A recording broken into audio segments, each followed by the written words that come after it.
Different form of equation of straight line अभी हम पढ़ेंगे। इसमें बहुत अलग अलग तरह का मेथड होता है, वो बात करेंगे।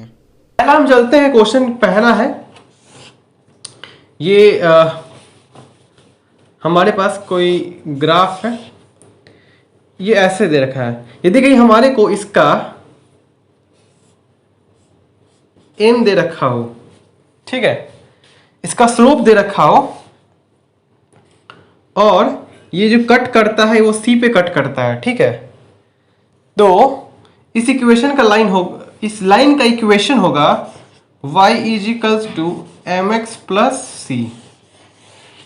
इस लाइन का इक्वेशन क्या होगा? y is equals to M x plus C, ठीक है।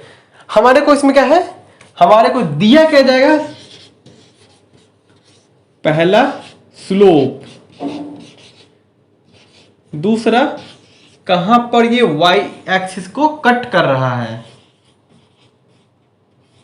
कहां y एक्सिस को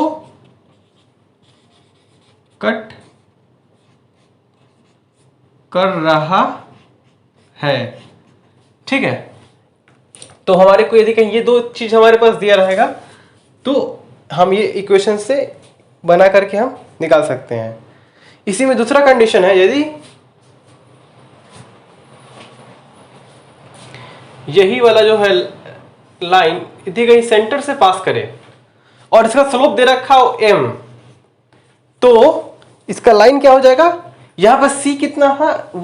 x से डिस्टेंस, ये c था, अभी यहां पे c डिस्टेंस नहीं दे रखा है, तो c कितना हो जाएगा यहां पे? 0। क्यों?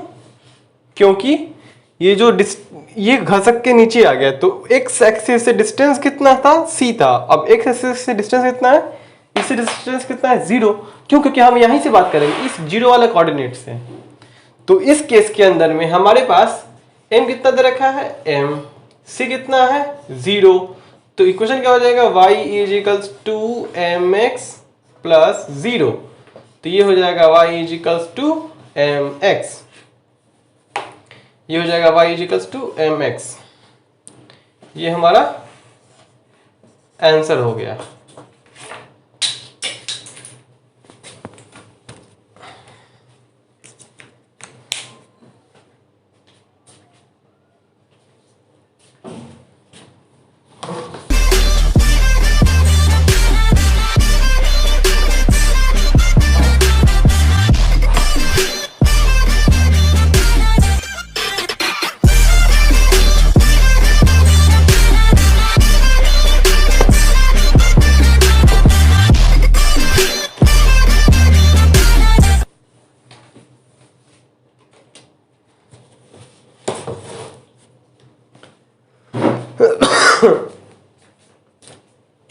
अब चलिए, अब दूसरा फॉर्म है, वही है इक्वेशन का लाइन है। पहला था स्लोप फॉर्म, अब दूसरा है पॉइंट फॉर्म।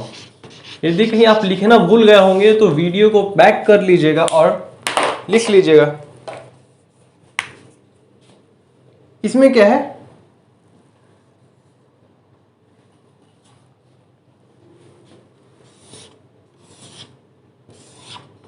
दो पॉइंट होगा। पॉइंट फॉर्म से क्या समझ में आता है कि हमारे पास पॉइंट दिया होगा, पॉइंट दिया होगा, तो यहां पे x1, y1 होगा, यहां पर x2, y2 होगा, और इसका स्लोप दे रखा होगा, दिया होगा या नहीं दिया होगा हम अपने से निकाल सकते हैं, ठीक है। पहले हम इसका स्लोप निकालेंगे। m क्या होता है? tan थीटा, ठीक है। ये कितना होता है? y2 minus y1 upon x2 minus x1,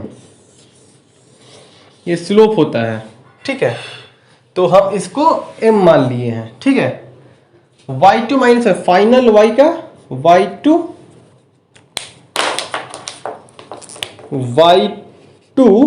minus y1, फिर x2 माइनस x1, ये हमारे पास स्लोप आ गया, ठीक है।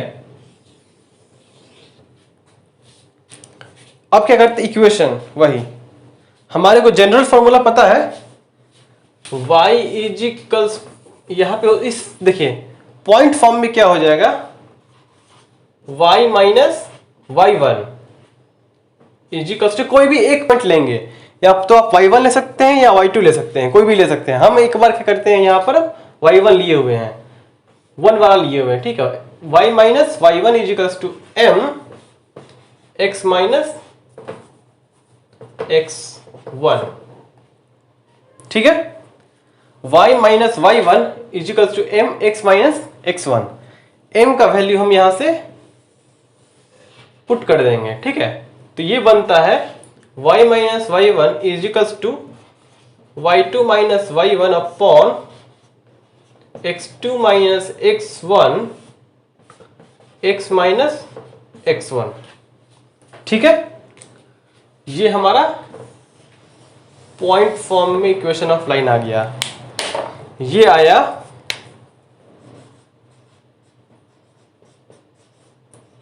पॉइंट फॉर्म में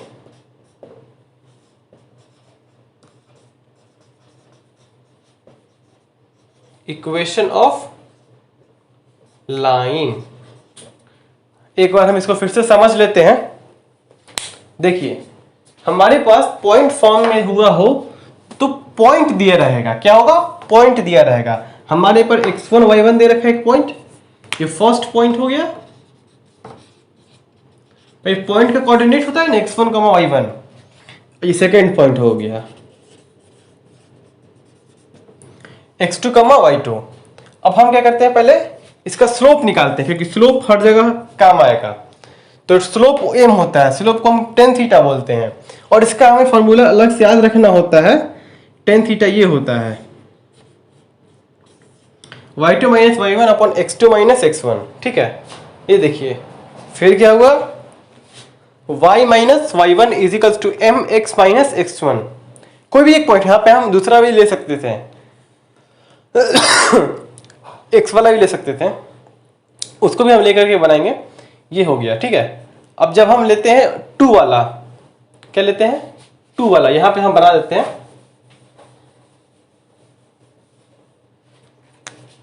ये वाला तो 1 वाला हो गया, यहां पे पुट कर दिए, ठीक है। अब 2 वाले से लेके चलते हैं, ठीक है। तो ये बन जाएगा y minus y2 is equals to m x minus x2। आया समझ में? हमने क्या किया था, y माइनस y1, ये फॉर्मेट है, y माइनस y2 हो गया, क्योंकि यहाँ पे 1 वाला था। अब 2 वाले को लेकर के चलते हैं, दोनों से सेम है। आगे क्वेश्चंस करेंगे तो समझ में आपको, जो बचा हुआ है वो समझ में आपको आ जाएगा। देखिए y minus y2 is equals to m x minus x2, यहां पर भी हम वैल्यू पुट कर देते हैं, ठीक है। ये हो जाएगा y minus y2 is equals to y2 minus y1 upon x2 minus x1, ये हो जाएगा x माइनस x2।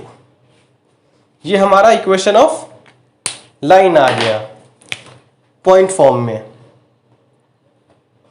ये हमारी इक्वेशन ऑफ लाइन आ गया पॉइंट फॉर्म में। आई होप आपको समझ में आया होगा।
अब देखते हैं इंटरसेप्ट फॉर्म, ये भी इक्वेशन ऑफ लाइन ही है, ये है इंटरसेप्ट फॉर्म। ठीक है, इक्वेशन ऑफ लाइन निकालना है इंटरसेप्ट फॉर्म में। ठीक है, ये देखिए हमारे पास कार्टेशियन प्लेन हो गया, कहीं हमारे पास कोई एक लाइन हो, ठीक है, कोई भी एक हमारे पास एक लाइन हो, ठीक है, जो कि एक्स एक्सिस पे ए पर कट रहा है, यहां पे ये ए वाला पॉइंट है, ये ए पे कट कर रहा हो, तो ये वाला डिस्टेंस कितना हो जाएगा ए, और ये वाला डिस्टेंस होना चाहिए बी। ठीक है, तो इस फॉर्मेट में हमारे को क्या दिया हो, हमें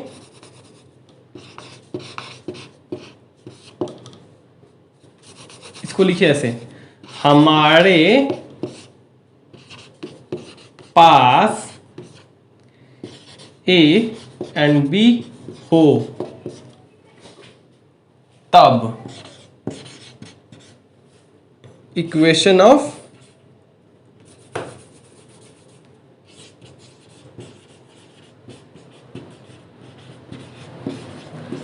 लाइन क्या होता है, x upon a plus y upon b equals to 1।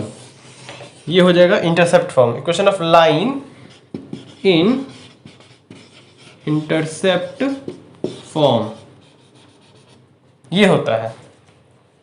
कोई भी आपसे पूछे इंटरसेप्ट फॉर्म क्या होता है, इंटरसेप्ट फॉर्म होगा यदि कहीं कोई एक लाइन, ये एक लाइन है जो कि एक्स एक्सिस पे ए पे कट हो, क्या हो, एक्स एक्सिस पे, यहां पे ध्यान दीजिएगा कि एक्स इंटरसेप्ट क्या है, ए है, वाई इंटरसेप्ट क्या है, बी है। इंटरसेप्ट मतलब कट करना, एक्स एक्सिस को कहां पे कट कर रहा है, ए पे कट रहा है, यहां पे एक इस पॉइंट का कोऑर्डिनेट होगा a, 0 और उस पॉइंट का कोऑर्डिनेट हो जाएगा b, 0। ठीक है, तो x इंटरसेप्ट इसका होगा a और y इंटरसेप्ट ये हो जाएगा 0, b। तो इंटरसेप्ट फॉर्म में हमारा इक्वेशन ऑफ लाइन होगा x अपॉन ए प्लस वाई अपॉन बी। इसके ऊपर हम क्वेश्चन कर लेते हैं तो ज्यादा समझ में आ जाएगा। देखिए हमारे पास कोई क्वेश्चन दे रखा है ऐसा, हाँ, ये कोई एक लाइन है जो कि x एक्सिस पे 3, 0 पे कट कर रहा है, y एक्सिस पे 0, 4 पे कट कर रहा है। तो इसका इक्वेशन क्या होगा, ये लाइन का इक्वेशन क्या होगा, मैं चाहता हूं कि आप अपने कॉपी में लिखें, इसका या इस्तेमाल करें। तो इसका आंसर है x अपॉन a, a क्या है, x upon a plus y upon b equals to 1 होता है। ठीक है, तो अब हम क्या करते हैं, x यहां पे x इंटरसेप्ट क्या है, यहां पे a क्या है 3, b क्या है 4, तो इसका इक्वेशन हो जाएगा x upon 3 plus y upon 4 equals to 1। ये है equation of line. I hope आपको समझ में आया होगा। एक बार हम फिर से समझ लेते हैं इस क्वेश्चन को। हमारे पास ये डायग्राम दे रखा हो और बोले कि find the equation of line. Equation of line हमें निकालना है। ठीक है, तो हमारे को पता है equation of line intercept form में ऐसे होता है। तो देखिए यहां पर बस ए निकल गया जो कि एक्स इंटरसेप्ट से, एक्स इंटरसेप्ट हमको बोलते हैं, इंटरसेप्ट मतलब, इंटरसेप्ट का मतलब होता है कट करना, काटना, हिंदी में देसी भाषा में काटना। एक्स को कहां काट रहा है, ए पे कट रहा है, वाई को कहां, इसको क्या बोलते हैं बी, काटना। तो वाई को कहां काट रहा है, बी पे, तो एक्स को कहां पे काट रहा है 3 पे, तो वो 3 क्या है, ए क्या हो गया 3। इसी तरह से y पे वो कट कर रहा है 4 पे, तो y b हो जाएगा 4, तो वो हमने वैल्यू पुट कर दिया, तो ये हमारा इक्वेशन ऑफ लाइन आ गया। जिसको भी आया होगा ये आंसर तो बहुत अच्छी बात है।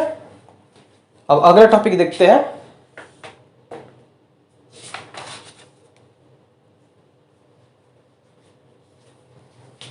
मैं चाहता हूं कि आप इसे नोट कर लें वीडियो पॉज करके।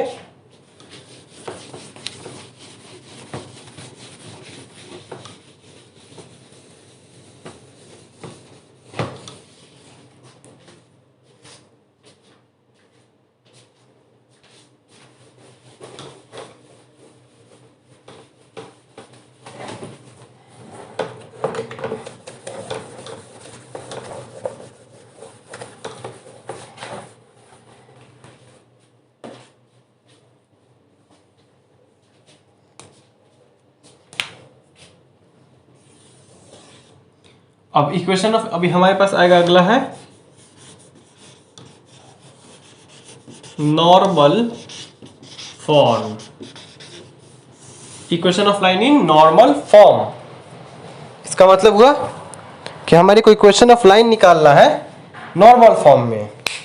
तो हमारे पास इसमें डायग्राम कुछ ऐसा दिया हुआ होगा, ये एक लाइन होगा और इस पे से यहाँ पे से इस लाइन पे, ये लाइन है, इस लाइन पे परपेंडिकुलर ड्रॉप किया गया होगा। क्या होगा, एक लाइन है ये एक लाइन है, इस पर परपेंडिकुलर ड्रॉप किया गया होगा और वो अल्फा एंगल बना रहा होगा। ठीक है, पहले ये समझना मैं जरूरी है। हमारे पास ये कार्टेशियन प्लेन है, ठीक है, ये लाइन है और इस लाइन पे परपेंडिकुलर ड्रॉप किए हैं। ठीक है, क्या किए हैं, परपेंडिकुलर ड्रॉप किए हैं और वो जो परपेंडिकुलर है वो एक्स एक्सिस से अल्फा एंगल बना रहा है। तो हमारे को दिया क्या होगा, पहला एंगल दिया होगा made by x axis alpha, कौन वाला, जो परपेंडिकुलर हो, जो लाइन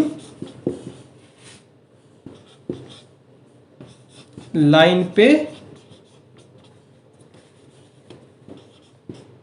परपेंडिकुलर हो। ठीक है, हमारे को दिया होगा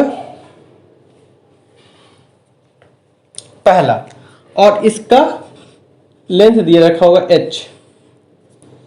ये जो परपेंडिकुलर ड्रॉप होगा तो इसका कुछ लेके लेंथ होगा, तो दिया होगा पहला ये हो गया और दूसरा लेंथ ऑफ परपेंडिकुलर लाइन,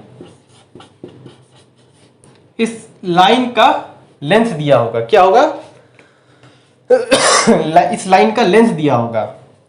देखिए लाइन मिल गया परपेंडिकुलर के, इस लाइन का लेंथ दिया हुआ होगा। ठीक है, तो इस फॉर्म में हमारा इक्वेशन ऑफ जो लाइन होता है वो होता है x cos alpha plus y sin alpha is equals to h। ये होता है, इसे हमें क्या करना है, याद रखना है। ठीक है, इस केस में क्या होता है, x cos अल्फा, ये है x। अब मैं हैंडराइटिंग क्लास कर रहा हूं तो हैंडराइटिंग मेरी सुधर जाएगी। x cos alpha plus y sin alpha is equals to h होता है नॉर्मल फॉर्म। ठीक है, देखिए ये है, एक क्वेश्चन कर लेते हैं, ज्यादा समझ में आ जाएगा। देखिए हमारे पास कहीं कोई लाइन है, ये इसका परपेंडिकुलर ड्रॉप है, इसका 5 दे रखा है, ये 30 डिग्री दे रखा है। क्या है, आप लोग को दिखेगा नहीं, इस लेंथ दे रखा है 5 जो कि परपेंडिकुलर है और ये एंगल दे रखा है 30।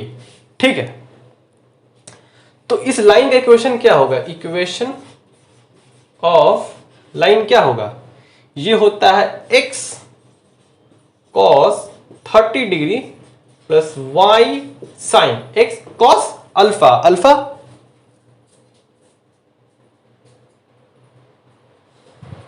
अल्फा क्या है 30 प्लस वाई साइन अल्फा क्या है 30 इजिकल्स टू 1। कॉस 30 कितना होता है √3/2x प्लस वाई साइन 30 कितना होता है 1/2 equals to 1। √3x plus y equals to 2 हो गया इक्वेशन ऑफ लाइन। इस इक्वेशन ऑफ इस लाइन का इक्वेशन ये आ गया। एक बार हम फिर से समझा देते हैं। हमारे को इक्वेशन ऑफ लाइन निकालना है, ठीक है। तो यहां पर परपेंडिकुलर ड्रॉप किया हुआ है, उसका लेंथ हमारे को पता चल गया, हाइट पता चल गया 5, अल्फा पता चल गया 30। तो हम क्या किए, यहां पे 5 होगा, सॉरी यहां पे 5 हो जाएगा, तो ये हो जाएगा 10, ठीक है। देखिए ये 5 लिखा हुआ है,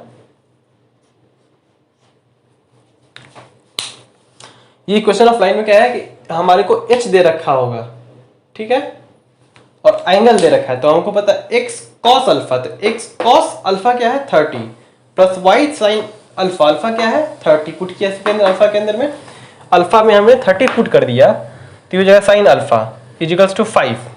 तो cos 30 कितना होता है √3/2, साइन 30 कितना होता है 1/2। तो इसको वैल्यू पुट किया यहाँ पे, इधर को 2 इधर लिखे गया, तो मल्टीप्लाई किया तो 10 आ गया। ये हमारा इक्वेशन ऑफ लाइन आ गया। आई होप आपको समझ में आया होगा। ये चारों फॉर्म